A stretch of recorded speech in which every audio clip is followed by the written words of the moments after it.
night is long and full of terrors. Today we look at Outbreak, Endless Nightmares.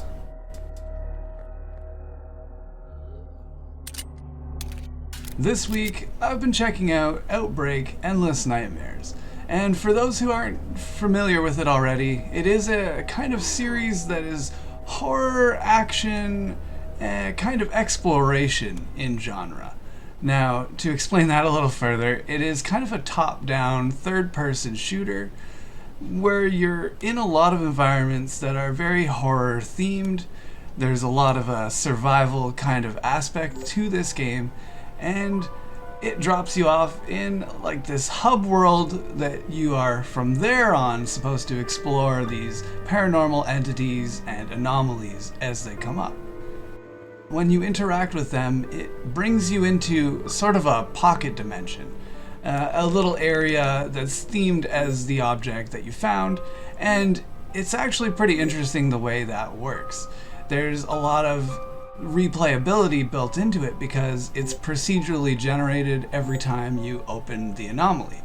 And this is definitely a roguelite game where when you die you respawn back into the hub world to face that anomaly again, but this time it may be a little bit different. You might start in a different room, there might be different enemies, different little puzzles to figure out, and that's one of the things that this game does really well.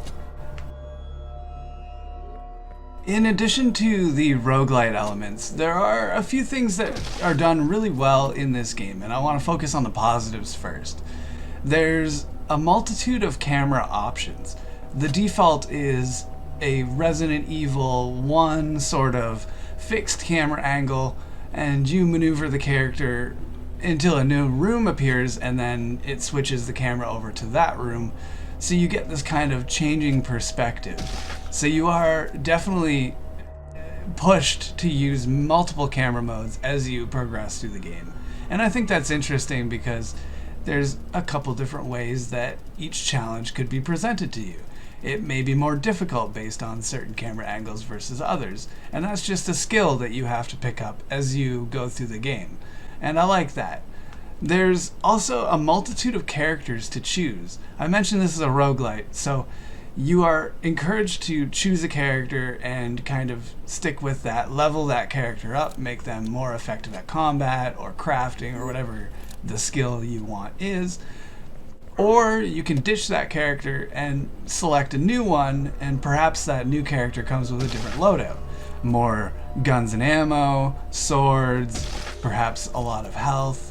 It's a little bit customizable in that sense. You also select a co-op character because this game features co-op, both local and online. And I think that's a very important thing in today's era, to have local co-op. That's definitely a positive for me.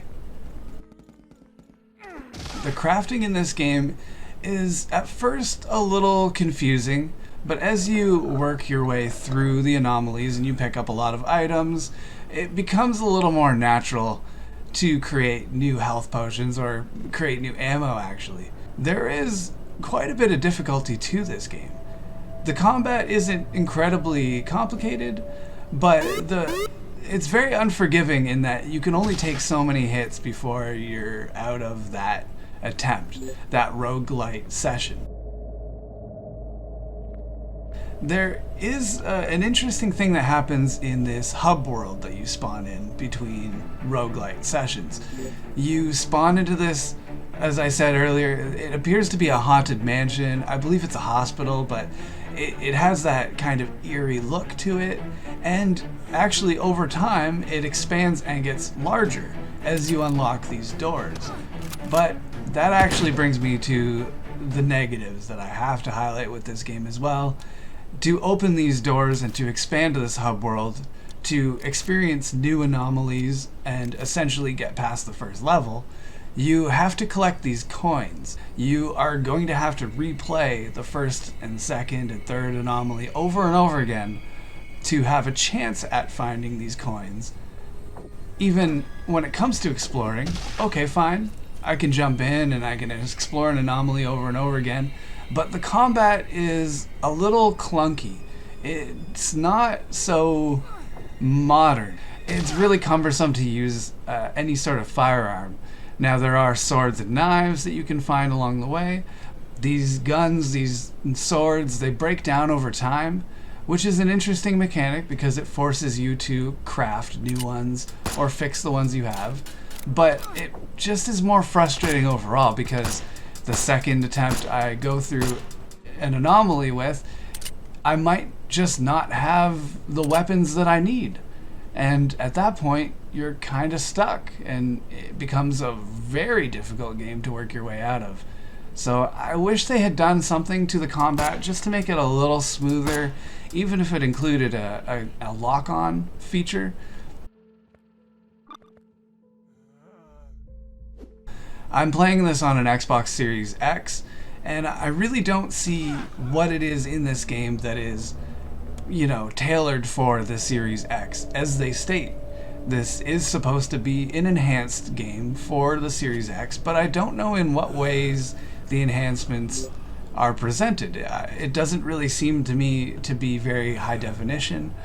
The combat is a little sloppy, the world isn't very large, even the anomalies are kind of closed in rooms, so I'm not sure exactly what the next-gen hardware is that they're taking advantage of, but it kind of leads this game to look a little aged for its time. Lastly, I want to comment on the hub world. There is an interesting idea behind it, and I like the function of moving from one anomaly to the other. But the hub world also seems sort of dated in that there's not a lot of explanation as to what you're supposed to do or a storyline delivered to you. It's kind of up to you to discover. Now, there are artifacts to find and read that'll give you some more backstory. There are these kind of ghost entities in the hub world that you can interact with, and they'll tell you specific functions that you may need to know. But I didn't really get a sense of why I was in this location to begin with, or why my character is experiencing this rogue-lite kind of looping effect. It's not very well explained. I really wish there was just more emphasis put on the narrative behind the story. It doesn't really sit right with me. There's not very much theme-wise in this game to suggest a horror setting, and it just kind of has this spooky haunted mansion, like theme park kind of feeling to it. And I really would have liked to have seen them take a more serious tone. Well, was it an endless nightmare? Not quite. But my feelings on Outbreak are kind of split down the middle. There is some interesting gameplay, there is some interesting set pieces to work through. It's not terrible to play, by any means, and it is an interesting, curious kind of quest that I would really like to see through. But it's held back kind of by its own mechanisms. The hub world, the coins you need to collect, definitely take away from the experience. And the kind of clunky controls, clunky camera angles, it seems like they've tried to alleviate some of the issues, but it just is kind of the glaring issue with me. And the lack of overall horror aesthetic, horror feel, that kind of was something I was looking forward to in this game, but was a little bit disappointed by. So I do have a mixed bag of emotions when it comes to this game, but I'm going to have to give this one a 6 out of 10. An ambitious mix of roguelite and survival mechanics. Unfortunately, this title falls short of succeeding at either.